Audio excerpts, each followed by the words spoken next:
Bonjour, c'est l'invité d'NCE. Aujourd'hui, je reçois Jean-Michel Nicole, directeur d'une école d'ingénieurs, l'EPF. Bonjour. Bonjour. Alors, l'EPF, qu'est-ce que c'est exactement et comment ça marche?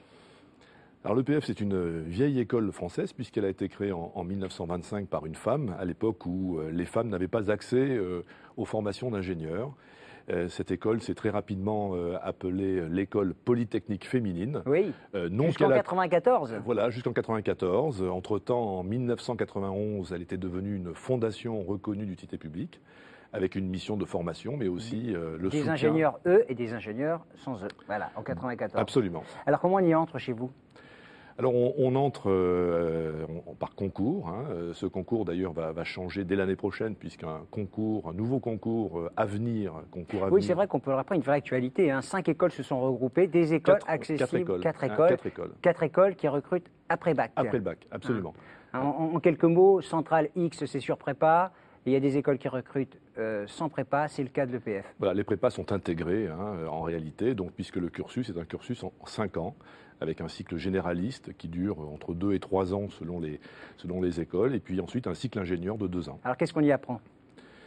Alors, à l'EPF en particulier, la vocation est de former des ingénieurs généralistes. Alors, c'est une famille d'ingénieurs un peu particulière, puisque l'objectif est de permettre à ces jeunes qui rentrent à l'EPF de découvrir tous les domaines de l'ingénierie et de se déterminer très tardivement. Des ingénieurs généralistes qui se spécialisent vers la fin, c'est ça? Voilà, absolument, capables de suivre une entreprise qui va elle-même évoluer dans le temps, capables d'adopter de nouvelles fonctions, nouvelles responsabilités dans des espaces très différents. Alors, juste un mot sur l'EPF, vous avez gardé votre spécificité. Je crois qu'il y a 40% de filles encore, là où dans les écoles d'ingénieurs, c'est 14%. Alors 14%, c'est peu, 40%, c'est bien. Voilà, donc c'est l'école où il faut être en fait.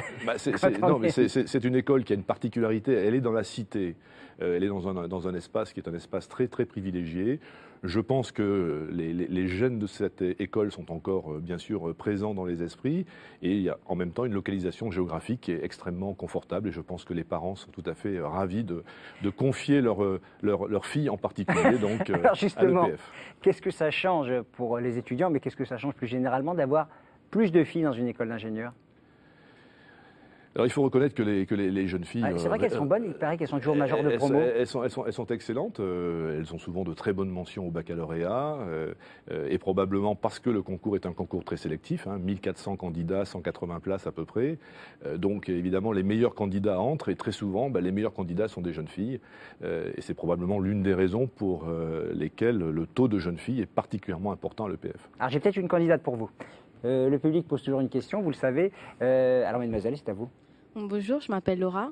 Je suis actuellement en BTS informatique, donc j'aimerais par la suite faire une école d'ingénieur. Et j'aimerais savoir qu'est-ce que vous avez particulièrement, vous, qui pourrait attirer plus d'élèves, parce que c'est vrai que c'est pas très attirant. Les filières scientifiques, c'est vrai les filières scientifiques sont pas très attirantes en général.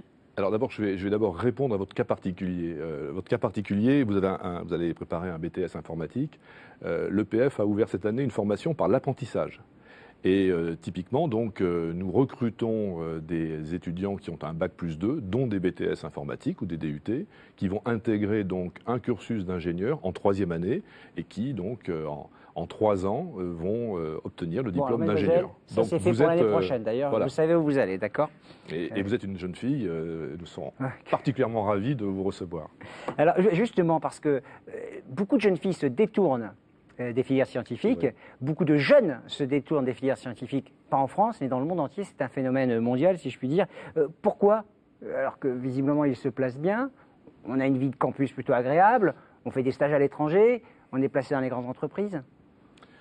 Alors les jeunes filles, les jeunes en général d'ailleurs, se détournent effectivement de ces études. Alors je pense qu'il y a une réhabilitation, il y a une prise de conscience actuellement d'ailleurs très récemment, un rapport à matérialiser justement cette situation mondiale et à montrer que la plupart des grands pays prennent conscience effectivement qu'il y a une réhabilitation des enseignements scientifiques à réaliser. La Chine a entamé un grand projet de réhabilitation, les pays nordiques également, réhabiliter les mathématiques, réhabiliter la physique, réhabiliter tous ces domaines qui aujourd'hui évidemment sont peut-être moins attractif a priori pour les jeunes qui préfèrent aller vers les études économiques ou de santé ou l'environnement, qui sont tout aussi intéressants. Mais nous manquons d'ingénieurs aujourd'hui. Donc j'espère qu'on a réhabilité la science et l'ingénierie plus généralement.